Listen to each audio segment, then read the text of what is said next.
Из разряда новоселов статус злостного неплательщика. В Коми намечается негативная тенденция среди переселенцев-новоселов. С каждым годом долги перед ресурсными компаниями растут с той же скоростью, что сдаются дома по программе переселения.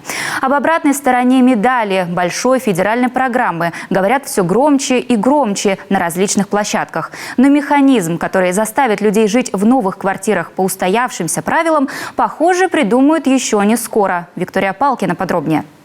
Новый Сыктывкарский микрорайон на улице Панева начали застраивать 8 лет назад. Тогда в рамках программы переселения из аварийного жилья ключи от новеньких квартир здесь получили десятки сыктывкарцев. Сегодня жители этих домов должны своей управляющей компании больше 13 миллионов рублей. Работы, соответственно, ведутся с ними как и через судебные иски, также и по телефону стараемся разговаривать, понять человека, какие проблемы, предлагаем им рассмотреть варианты рассрочек по коммунальным платежам. Но зачастую люди говорят, что просто нет финансовой возможности оплачивать данные услуги. За скромную однушку в 25 квадратов в месяц выходит около 3000 рублей. Сами жильцы называют суммы космическими. А вот эксперты говорят, дело даже не в цифрах, в самой коммунальной культуре. Люди, которых переселили из ветхих деревяшек, просто не привыкли платить за любые услуги.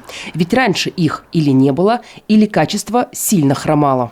Для жителей не очень понятно, почему они должны платить за то, за что раньше они не платили. И когда вот им постепенно объясняя, что раньше вы воду черпали у себя в колонке, да, она для вас была бесплатной, но здесь вам ее подает ресурсоснабжающая организация, у которой свои расходы для того, чтобы содержать в порядке трубы, для того, чтобы очищать эту воду и так далее, и так далее. И все это траты, и поэтому вам за них выставляется счет. Ну вот кто-то это понимает и перестраивается ментально, кто-то, к сожалению, продолжает считать, что ему государство все должно. Вот было должно, жилье предоставило, а теперь еще и должно бесплатно предоставлять жилищно-коммунальные услуги. Но если в столице Коми найти управляющую организацию, которая возьмет на свой баланс такие проблемные новостройки еще можно, то в сельских районах хватаются за голову. Так, к примеру, из Карткироса одна организация уже ушла. К решению проблемы подключились муниципалы. Администрация района нашла новую компанию. Долго ли она продержится, не знаем. Конечно, люди немножко, может, не готовы сегодня. Они приехали все-таки с деревень, сел, с района, да, и там коммунальных услуг таких не было, которые здесь. Это тепло, вода, канализация, свет, да. Сегодня знаем, что тариф в Карткиросе очень дорогой на тепло, поэтому сумма как раз коммунальных услуг очень большая. И не все готовы сегодня вот именно ее платить. Впрочем, не плательщик ты из числа переселенцев или из другой категории, штрафные санкции для всех едины. Начисление пени, отключение от коммунальных благ. Есть и другие рычаги воздействия.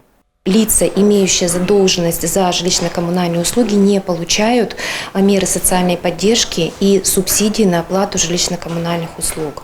Впрочем, перед получением паспортов готовности к зиме управляющим компаниям просто некогда заниматься ликбезом с такими жильцами. Ресурсные организации не церемонятся, в дело пускают любые рычаги воздействия. И страдают здесь уже все собственники. А потому, говорят эксперты, нужен какой-то механизм на федеральном уровне, который наведет порядок в этой истории с социальным наймом. Виктория Палкина, Олег Юшков, Павел Юлянмин, Иван Богомолов, телеканал Юрган.